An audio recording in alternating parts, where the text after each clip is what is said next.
First of all, how are you feeling here in Albania? How am I feeling in Albania? I mean, look, I feel a sense of solidarity with journalists who are going through the same thing that journalists in my country are going through. Things that my mom went through, legal harassment of journalists using defamation suits, refusing access to information, refusing requests for interviews, government deciding unilaterally who should be allowed to go to press conferences, who shouldn't. This kind of stuff is unacceptable, but it's unacceptable behavior that is familiar to me. So I really feel a sense of solidarity with journalists who are going through the same thing. And it feels like we have a kind of support group, um, journalists who are experiencing these same problems, talking to each other.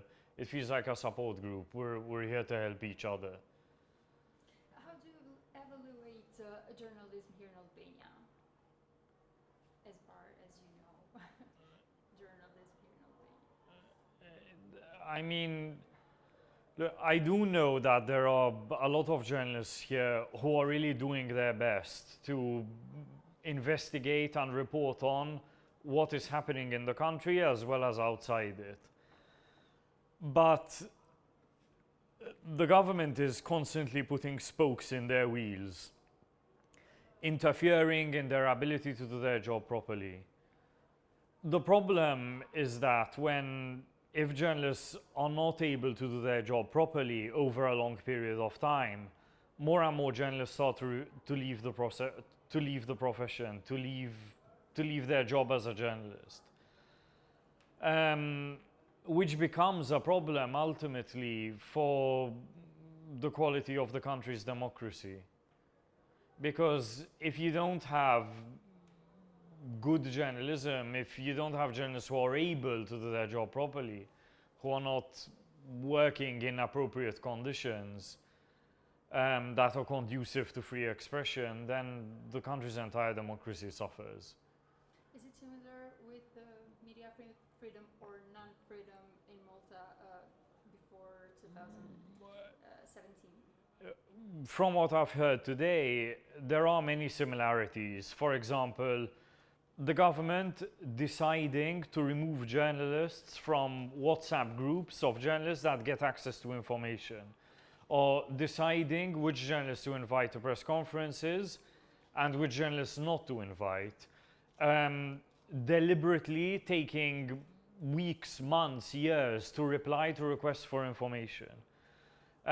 This kind of behavior, like I said, is very familiar to me as someone who's been working in Malta for the past few years. Some of the difficulties Uh-huh. you faced when you decided to engage to investigative journalism. Everything that is done to interfere in the work of a journalist obviously sets us back a bit. What is the worst possible thing that can be done? Murder. I mean, this is usually the last resort of someone, a business figure, someone in government, who wants to interfere in the work of a journalist, the ultimate way to interfere in the work of a journalist.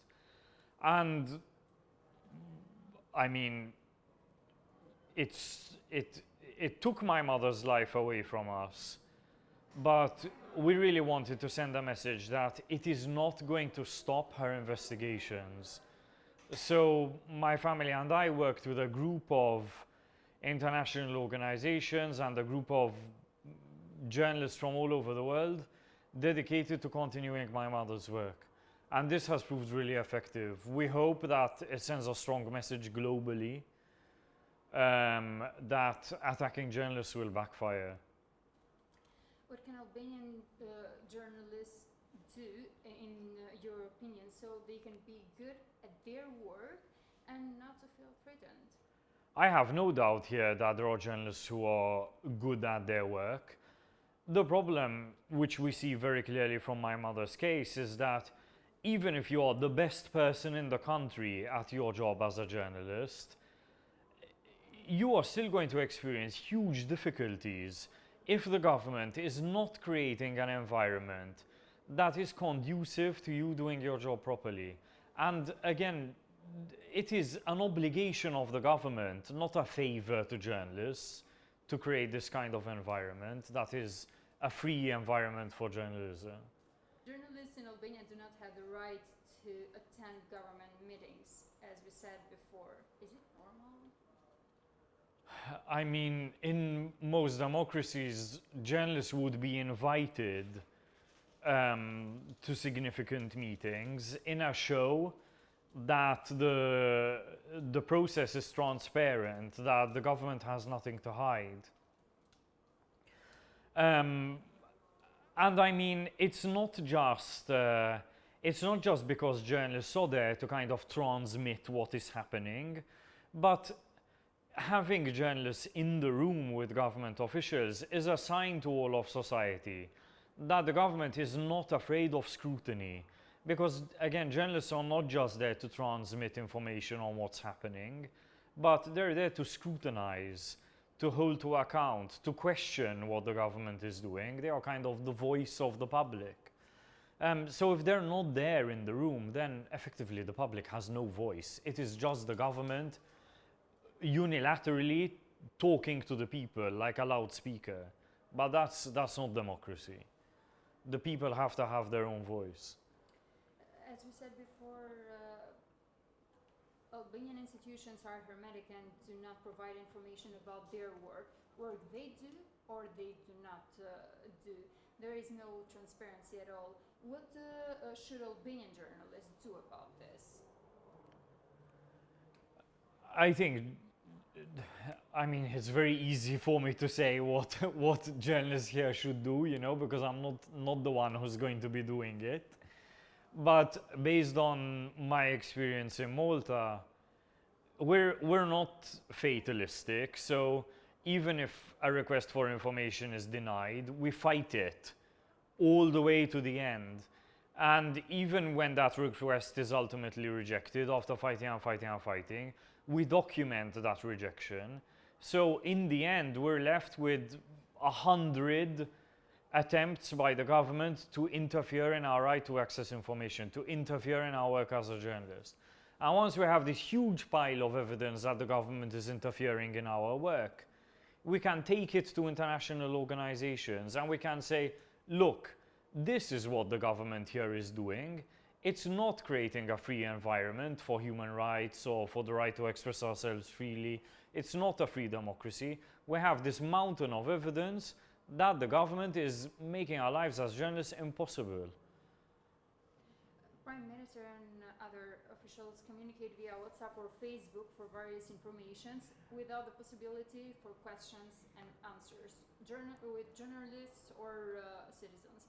How do you evaluate this kind of communication? It's a shock to me. I mean, it's completely inappropriate for government officials to communicate via WhatsApp with as an official form of communication. If a quick clarification is needed, sure, that's fine. But journalists need to have a proper paper trail of their communication with officials. And also, if officials are constantly using WhatsApp for all communication, it makes it very difficult to, it makes it very difficult to obtain details of the communication between government officials and, for example, business figures, lobbyists, other foreign officials. The public has a right to access these communications. If the communications consist only of WhatsApp messages that are frequently deleted, then there is no log of these communications that we can have access to, that the public can have access to. What's your advice or message for journalists here in Albania and especially for young journalists? To keep fighting, it's really important. I mean, having a sense of purpose in life is one of the best things that you can have. And journalism really does give you a sense of purpose. I mean, it gives you extraordinary power, extraordinary responsibility, and an ability to actually change things for the better, which is something that you won't really have otherwise. I mean, you won't really find in many other kind of sectors of the economy, let's say.